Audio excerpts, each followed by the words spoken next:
Hello, welcome to Uncommon Leadership. I'm Michael Hunter with Uncommon Teams. Today, I'm talking with Vanessa Bennett.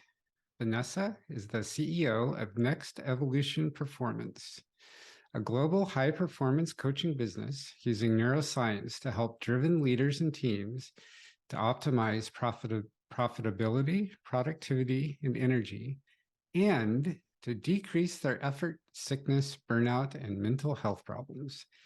This ensures that success and therefore profitability is sustainable. Vanessa also has over 20 years of experience in the financial services and health and fitness professions. She has a Master of Science in Psychology and Neuroscience of Mental Health with distinction from the Institute of Psychiatry, Psychology, and Neuroscience at King's College London. Welcome, Vanessa. Thanks so much, Michael. Lovely to be here. Happy to have you here today. As you reflect back over your journey to seeing people as people and learning to leverage their unique gifts to best accomplish your goals, when did you first recognize that this might be a valuable approach? Yeah, I think when I was working in finance for so many years, I just found that so many people were very busy and they weren't necessarily getting the outcomes that were required. And not only that, people were just getting really sick all the time. You know, people were really susceptible to colds and flu and really burnout in some way, shape, or form. But burnout wasn't even really recognized as a thing back then. But I could sense that it was definitely an issue. And so I always felt like when I was in leadership positions, it was my job to make sure that I was leading a team for high performance without getting burnt out. And if my team were getting sick and burnt out, then that was not a good reflection on my leadership skills. But it was really interesting that not all leaders saw that that was their responsibility. So I just thought that there was something in it, and I remember thinking at the time when I was deciding to, how do I actually do this? How do I make the move? Am I consulting? Am I going into a large corporate to do this internally? And so I really sort of grappled with that, but I was 95% sure I was onto something, and I was 5% completely freaking out. And I thought that was probably a good ratio. So I went out and luckily met my business partner, who now my now business partner, and we've been together for 10 years now in business. And yes, we were definitely onto something. Was this before or after you got your master's? Yeah, this was before. So the masters hasn't been around for that long in terms of linking both the psychology with the neuroscience. So when you think about it, we only really started putting people in MRI machines in the late 90s. And so that was when this whole birth of this newer information came out around, how do we optimize our performance during the day, getting a little bit smarter about how we use brain science. And so more and more research has come out, and then so now there's more studies that can be done, but that's still fairly new in the scheme of things. So I started doing what we're doing now with as much research as we had at the time, but very very pleased to say that there's a lot more research now, and I'm looking forward to in another 5 to 10 years there being exponentially more research. So I might be telling people something different in 10 years' time. I don't know. As the research comes out, we'll evolve with it. So yeah, hence Yeah. the name of our company, Next Evolution. Yeah, nice. What what's the most interesting thing you've discovered from learning about the neuroscience brain side of things that you brought in and that's helping you bring out the best of who people are in the work environment?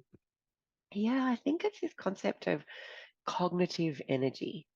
So some people call it mental energy. In a neuroscience environment, we tend to lean towards cognitive energy. Some people think of emotional energy, but when you think about it, the main reason for burnout is really overspending our cognitive energy. So fun little fact, we only really have about 4 hours a day available to us of heavy cognitive energy. And think about it, that's a lot less than the hours that we work. Now, I'm the last person to say we should be working less hours. And in actual fact, it's not the hours that we work that lead to burnout. It's how we work during those hours.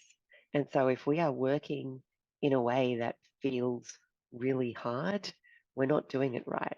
And I think that probably goes against what most people were taught. We used to think that productivity was something where it did feel hard and we should finish a day and feel completely mentally exhausted.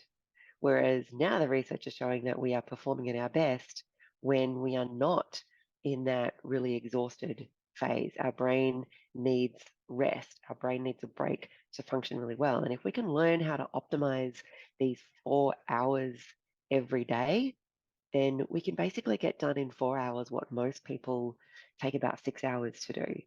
And that's a gift. Imagine being able to give everybody in the world back a gift of an extra 2 hours of effective time per day. Do with that what you will. That's not my problem.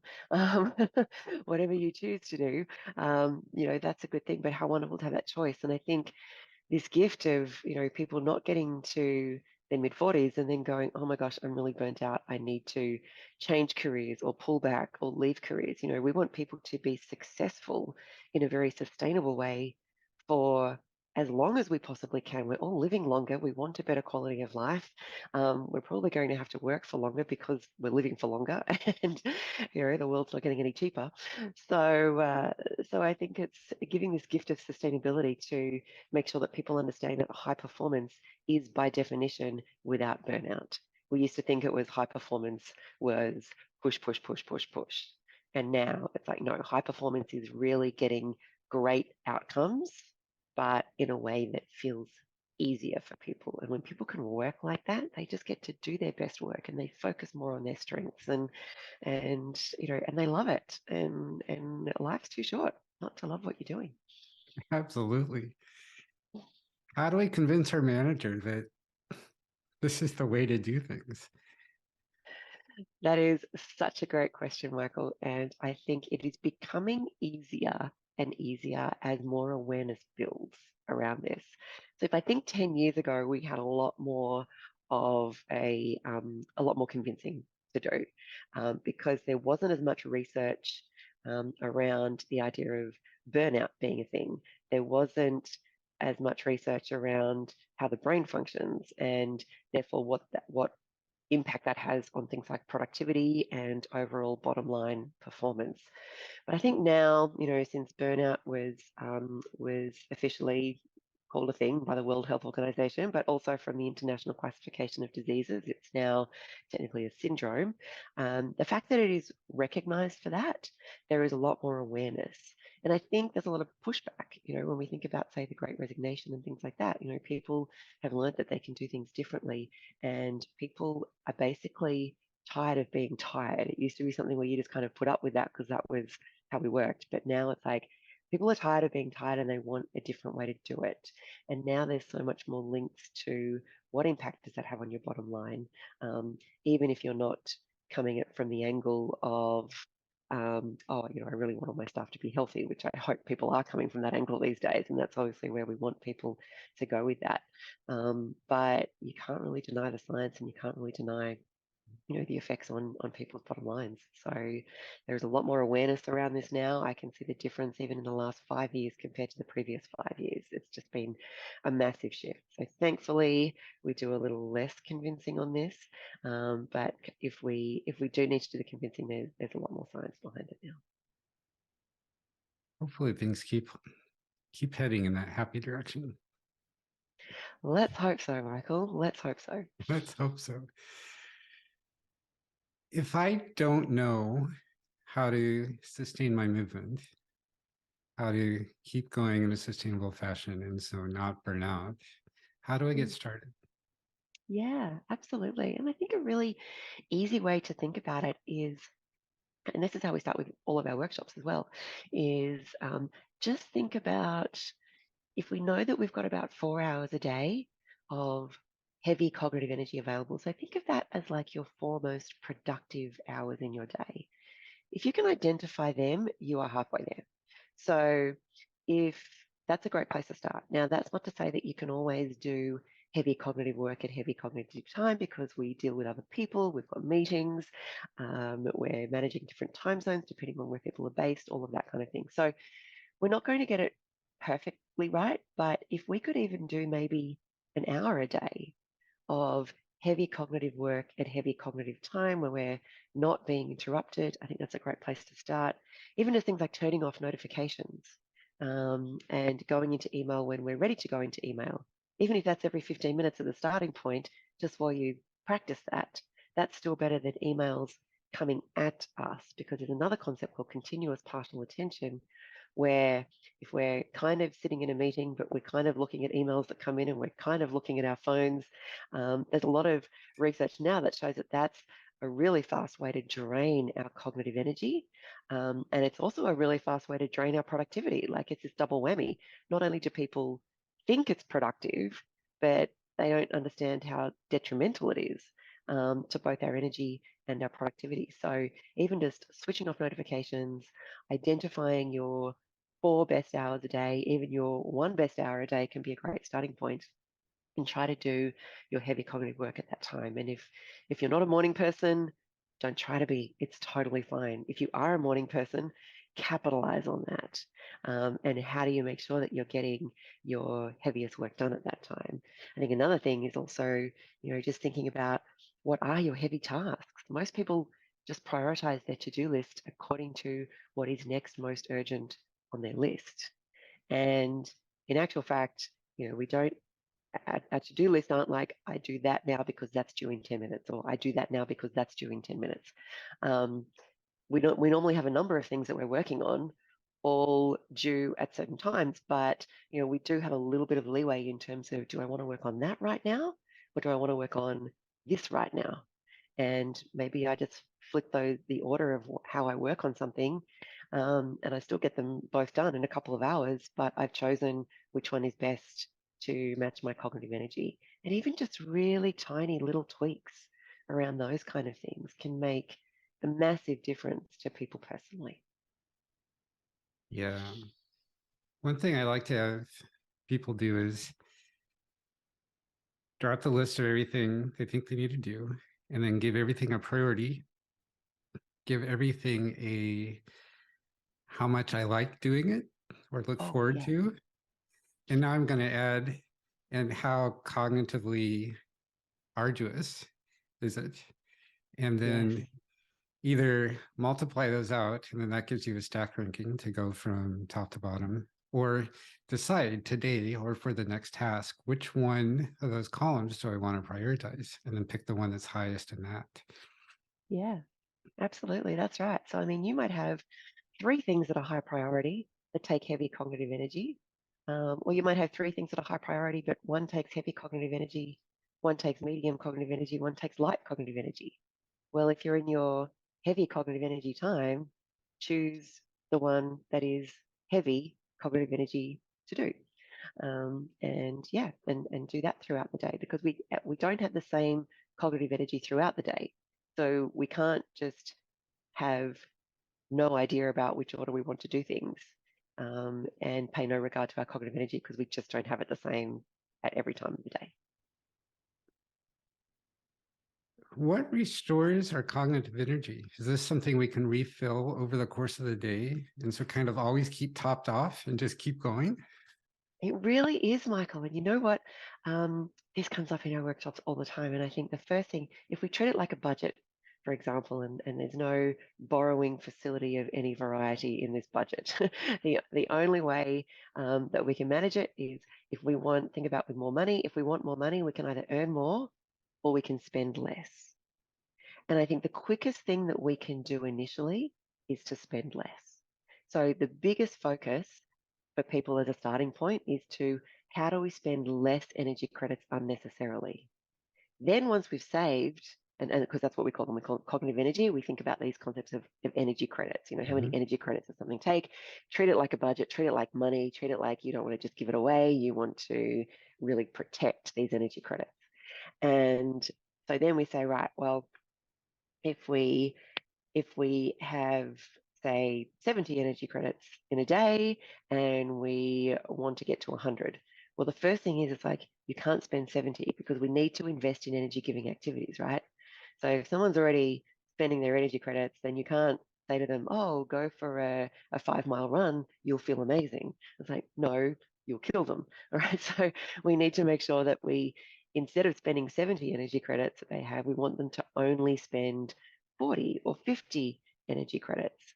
And then we have energy credits available for them to be able to invest in those energy topping up activities.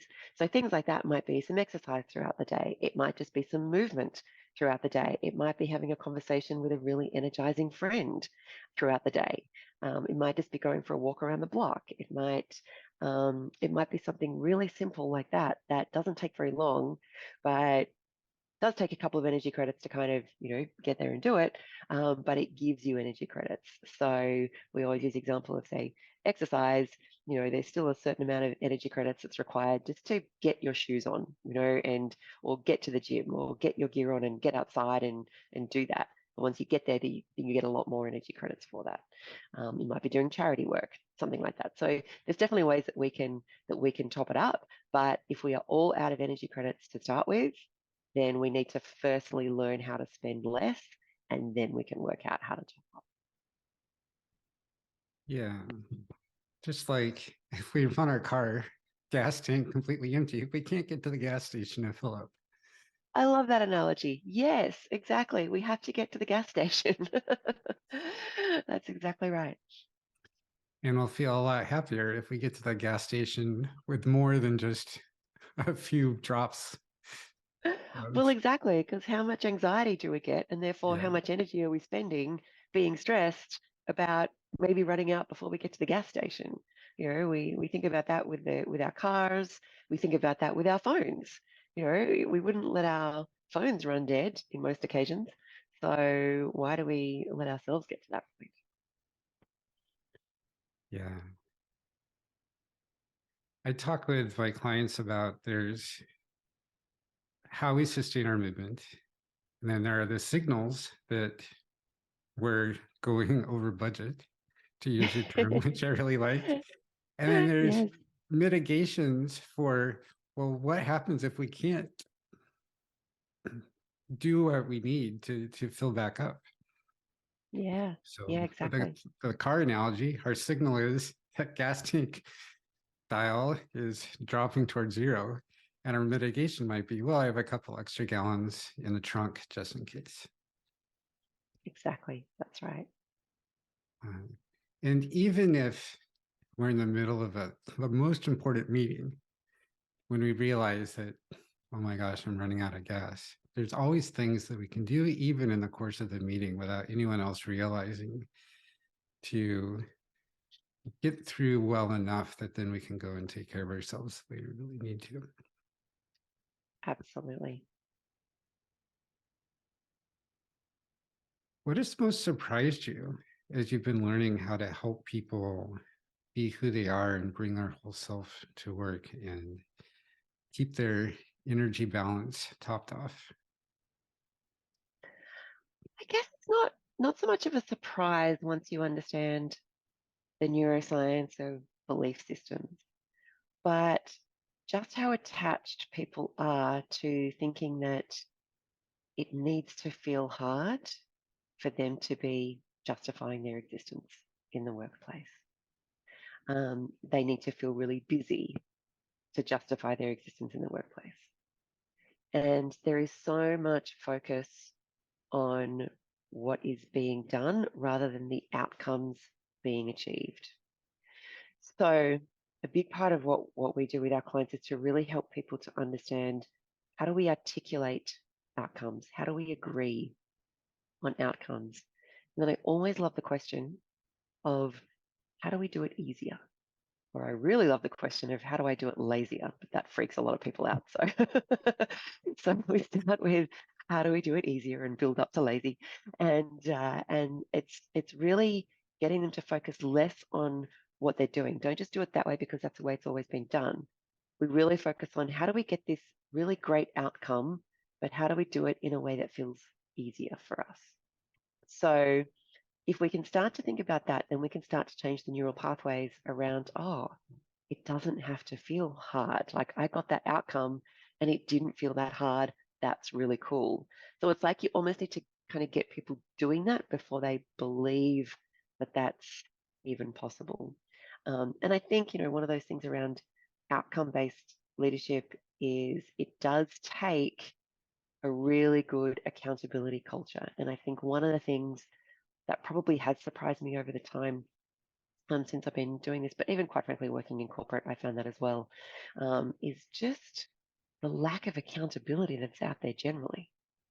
And not just the lack of accountability, but also then the lack of being able to coach accountability and having frameworks to coach accountability, and how much people shy away from a conversation around, well, hang on, we agreed that this was going to be done and it's not. Let's talk about that. What happened? How do we avoid this happening again? People think that that needs to be a difficult conversation. And if you set up the right frameworks as a starting point, then it's not a difficult conversation. It's just a very rational conversation.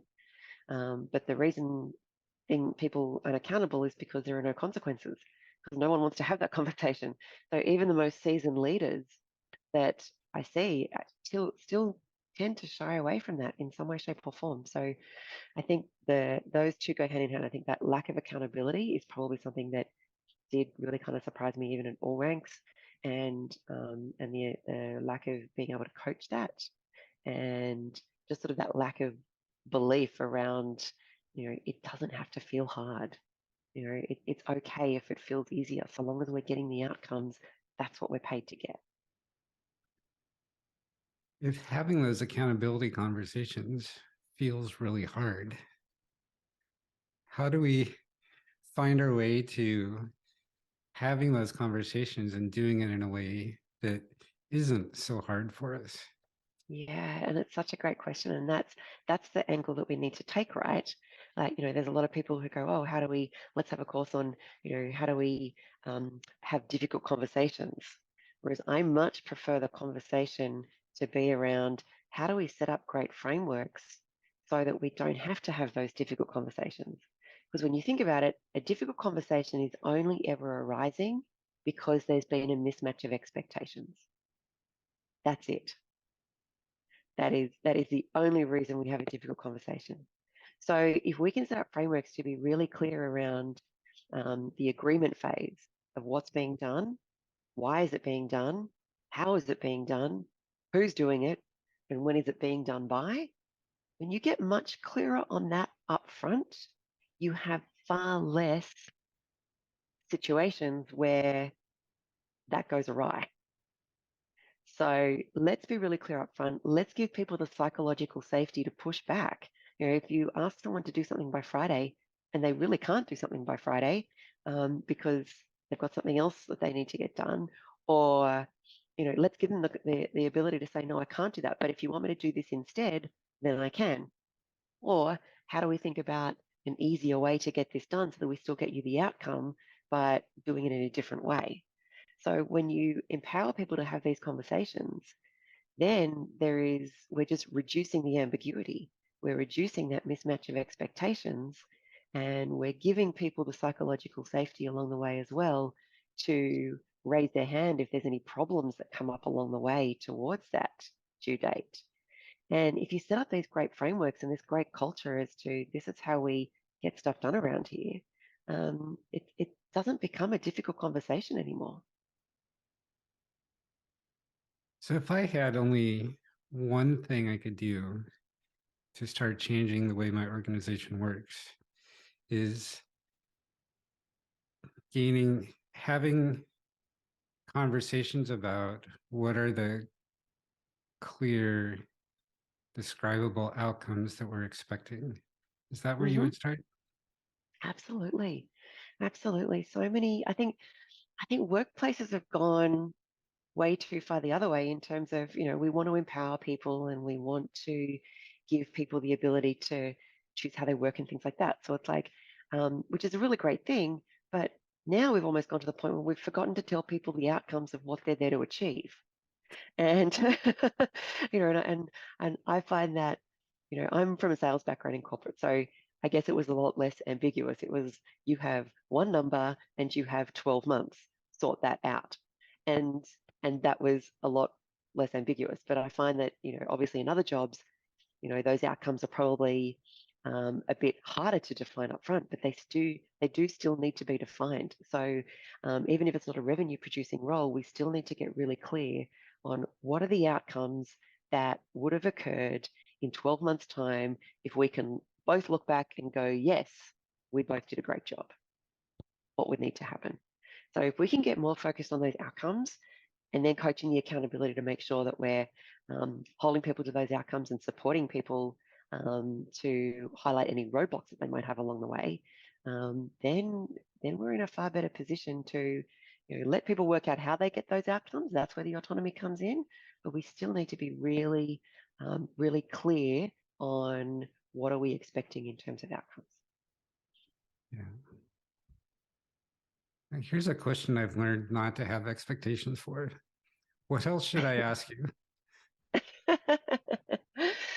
Ask me, what happens in many workplaces that leads to people not being able to manage their cognitive energy well? I love that question. What happens in many workplaces that leads to people not being able to manage their cognitive energy? Yes, so there are a few things. Two main things. I think probably the first one is too much time in ineffective meetings. So we need to work out how to stop that. And I think the pandemic probably exacerbated the amount of time we were in meetings because people were trying to overcompensate. We haven't kind of gone back yet. So I think there's probably too much time in ineffective meetings. So if you are spending a lot of time in ineffective meetings, then you can't be in a position to do your heavy cognitive work at your heavy cognitive time. Okay. So I think that's a big one. There is the lack of accountability, which is leading to last minute dumping of work on people. It's that classic situation of, well, I would have done my bit by the right time, but this person didn't get their bit to me on time. And therefore we have this massive flow on effect so that the last person in the food chain is now stressing because they've got a really tight time frame to deliver to a client versus being able to do it effortlessly. And that is causing a lot of frustration, which also drains a lot of energy credits from people. So that situation alone is causing a massive problem. And then I think the other thing is probably that continuous partial attention. People are feeling like because they're in an ineffective meeting, that therefore they should be doing emails at the same time and they should be keeping an eye on this, but it's really draining their energy. Whereas if we gave people permission to get out of those meetings in the first place, then we wouldn't feel like we're having to kind of do this constant, multitasking and juggling and all that kind of thing. So they're probably kind of the three key things that we would see as leading to, people not being able to manage their cognitive energy as well as they would like to at work. That last item reminds me that if I'm not managing my cognitive energy, I'm probably hampering everyone else I'm working with from managing theirs. Because if I'm in that Yes. meeting, I don't want to be here, but I don't feel I can leave. So I'm going to type away on my laptop or scroll on my phone. Everyone else is kind of, what's he doing? Is he here? Is he listening? Is he looking at something that I need to know and to go look myself? Makes it really hard for everyone else to focus. It does. And you're right. And that, because the brain, the neuroscience of that exact same situation is that the brain hates ambiguity. And so if you're scrolling on your phone or if you're looking somewhere else or whatever, and you're giving the vibes that you're not really there, then other people's brains are going into overdrive to make sense of that ambiguity. It's like, is he not listening? Is he disinterested? Have I done something wrong? Oh my gosh. Now I'm feeling like, am I going to get a talking to in a moment? And instead of focusing on the meeting at hand, we're now focusing on all this chatter going on in the backgrounds, and our brains are going into overdrive thinking about 89 things at once when they don't have to. So you're so right. It's like the way that we operate in a meeting absolutely impacts other people, whether we realize it or not. Yeah. Which just goes to show that the best way to take care of our people is to take care of ourselves. Absolutely. Absolutely. Yeah. You have a couple gifts for our audience today. Um, which one do you want to start with? Well, we have an online course. We think that this is something that everybody deserves access to. So not everything's there, but the whole idea of how do we structure our own days, weeks, months, and years better is something that we believe everybody deserves to have access to, not just people that can afford, one-to-one high performance coaches and things like that. So we have put together an online course for this on nextevolutionenergy.com. It's called, we call our main sort of foundational workshops the neuroscience of getting more done. And only because the neuroscience of getting more done in less time with less effort, with less burnout doesn't sound so catchy. So that is something that we put together. It is an eight module course. It goes over the course of about 6 weeks because we want people to implement as they go.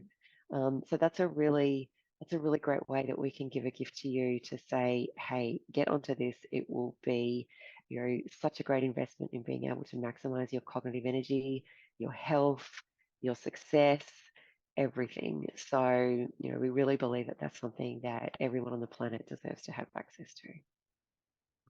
Yeah. And then your other gift is a is clear follow on from that. I go through the course and I say, hey, I'm really stuck on this thing. And I can hop on a free call with you and get some insight.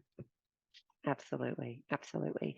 So we are very, very generous with our time. We are more than happy that if people contact us and go to our website, then we can more than happy to give 20 minutes of complimentary time to people. If we can point you in the right direction in that time, let's do that. If there's further work that we can do together, absolutely.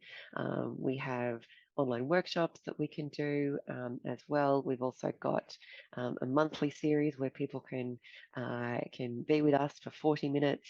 You register to get the recording if you can't make the time. It's called our 2020 series, Clearer Views on the Neuroscience of High Performance. Completely free. We have a different topic each month. And our next coming topic is our 4-day work week, which seems to be gaining momentum around the globe at the moment in terms of discussion.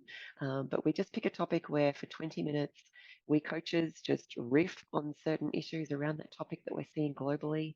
And for 20 minutes we have the opportunity for people to ask us questions live and have some live discussion. So there are plenty of ways that people can interact with us and get some further information and really be well on their way to maximizing their cognitive energy. Nice. Thank you. What's the best way for people to connect with you and learn more, take advantage? Yeah, absolutely. So I am very active on LinkedIn. I love posting a lot of great content on LinkedIn for people to take away in just little tiny bite-sized chunks. So if you follow me on LinkedIn, Vanessa Bennett at Next Evolution Performance, hopefully you'll see some great things there as well. And again, I love it when people send me direct messages and tell me what they've tried and how they tried something and it worked. And again, if they want to reach out and have some complimentary time with me as well, that's completely fine. So we'd love to hear from you. Great. Thank you. What would you like to leave our listeners with today, Vanessa? The main thing is that if work is feeling really hard all the time, we're not doing it right. And that's okay. All right. And the good thing is there are ways out there to make it feel easier. So please don't live in this belief system of this is as good as it gets, or I'm just going to be tired because that's the way it is. We don't want to live like that. It doesn't matter what your job is. We don't want to live like that. It's something where we want people to believe that I can do my best work and it shouldn't have to feel that hard. Absolutely. Thank you so much, Vanessa. This has been a fabulous conversation today. Thanks for having me, Michael. Lovely to speak with you. And audience, please let us know, how do you fill your gas tank? How do you sustain our movement? Vanessa and I want to know. Thank you so much. Have a great day. Thanks for joining us on Uncommon Leadership today. If you found these stories interesting, inspiring, and illuminating, sign up for my newsletter. Hop over to uncommonteams.com and use the form at the top of every page.